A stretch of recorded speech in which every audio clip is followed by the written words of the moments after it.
Alright, my love, this is part 6 of criminal mischief, okay, regarding hackers.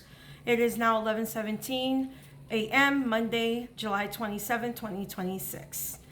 Alright, so let's talk about how hackers use quick share extensions. Okay, like I caught them at 10 o'clock this morning and I screenshotted it. Okay, they accessed it on my phone, excuse me. I'm just really... Oh, you have no idea how bad I want these clowns to go down. All right, so hackers exploit proximity protocols like quick share. Okay, because on my phone, I have all of that off and disabled. Okay, now they went and turned my TV off. Do you see what I'm saying? This is the games that they're playing right now. I had meditation music playing on YouTube and they shut my TV off. They have everything hacked in here. The TV, collective. They go as far as turning the stove on. Collective, you know how many times I've come home, my stove has been on? Yeah, like this is how far these bastards have gone. As I was saying, they use QuickShare by targeting pre-authentication flaws, encrypted offline frame handshakes, and bandwidth upgrade mechanisms to trigger service crashes. They bypass device authorization layers or force rogue network connections, okay? So, what is proximity exploitation and handshakes? It's broken down into, I think it's like four different subcategories, okay? So the first one is offline frame injection. So attackers send specially crafted protocol packets, okay, which are called offline frames, during the initial device discovery and connection request phase before a user ever accepts a file, okay? So, yes, okay. Encryption bypasses. So research has identified logic flaws in specific vendor implementations, such as Samsung's QuickShare service, that can bypass device-to-device encryption checks for certain frame types, okay? Then they use something called crash and denial of service. So by bombarding the background service daemon, with malformed serialized data or unauthenticated requests, attackers can trigger memory corruption or crashes on the target device, okay? I know for a lot of you, it's just like, what? I know, guys, but please, research whatever you don't understand. Go to Google and ask, okay? Network and traffic manipulation. So bandwidth upgrade abuse. QuickShare can dynamically negotiate faster transfer modes, including Wi-Fi direct or creating a local Wi-Fi hotspot, which is what they do, okay? Rogue access points, which are flaws in session negotiation logic, have historically allowed malicious actors to force a connecting device into a temporary man-in-the-middle state or capture nearby network traffic streams, okay?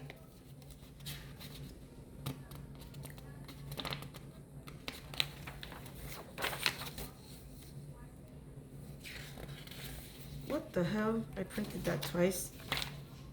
It looks like I don't know how that happened. But yeah, you see, because they keep messing around with, they keep interrupting. Every time I've tried to print, they interrupt. And it's 11:22 on the clock as I'm saying this, because it's the truth, okay? So prevention and defense. Restrict visibility. Change your device visibility settings from everyone to contacts only or your devices. So unknown near devices cannot ping your service stack, okay? I didn't know you can do that, so I'm gonna have to figure that out. Keep your software updated. Apply the latest security patches from Google and your device manufacturer to fix underlying service daemons vulnerabilities, okay? Okay? So this is what they've been accessing since 5 something this morning. Okay, it started. It started with factory test provider. Then they're using video effects because, like I said, they're stealing my shit. Okay, all right, and I know that this X is involved. They're using something called BBC Agent. Okay, they also use Bixby, which I disabled, and I haven't seen that pop up in a little bit, but I do have screenshots of that as well. Okay, so all these things is what these cockroaches have been accessing this morning to mess in my phone, to play around in my phone. Okay. So here are some notorious spyware and stalkerware families that people use to hack your phones, okay? And then if you see any of this on your phone, then you know your phone's been hacked. There's Pegasus. Pegasus is a high-end government-grade spyware by NSO, okay? Group that infects mobile devices, real zero-click exploits, okay? So this is the government. For some of us, you know we're being stalked by the government. I call it the B system, okay? Especially us chosen ones, all right? The ones that they have stolen from. The ones that they have kidnapped and put into false adoptive families to take our inheritances. Another one called FinFisher or FinSpy, which is a commercial surveillance suite sold to track targets through hidden device access. Okay? Another one called is Phone Spy. It's an Android spyware disguised as fitness or video apps that steal text, logs, and photos. Okay?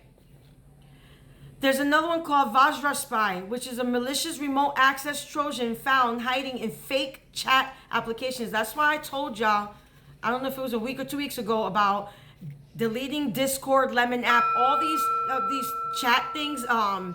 What is that other one? What is that? Snapchat? Okay, all these messenger apps. WhatsApp. Oh, WhatsApp is the worst. All that garbage. All that garbage is hackers use to hack your stuff, okay? And then there's Thief Tracker System Info, which is rebranded stalkerware samples built to log calls, locations, and audio, okay?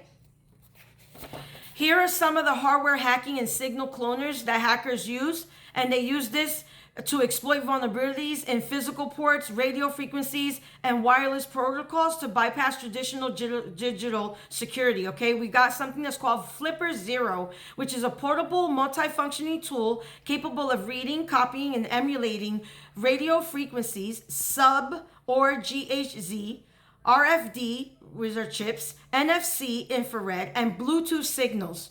Criminals can use this to clone digital key cards, garage clickers, or trigger wireless exploits, okay? Which this bastard has done one day. And Carlos is witness. How when I kept closing the garage and we had to come back 3 times because he kept opening it because I was watching it on the camera. Another thing that they use is USB rubber ducky and bag USB devices. Keystroke injection tools disguised as standard USB flash drives. Once plugged into a target machine, they trick the computer into recognizing them as a regular keyboard. Okay?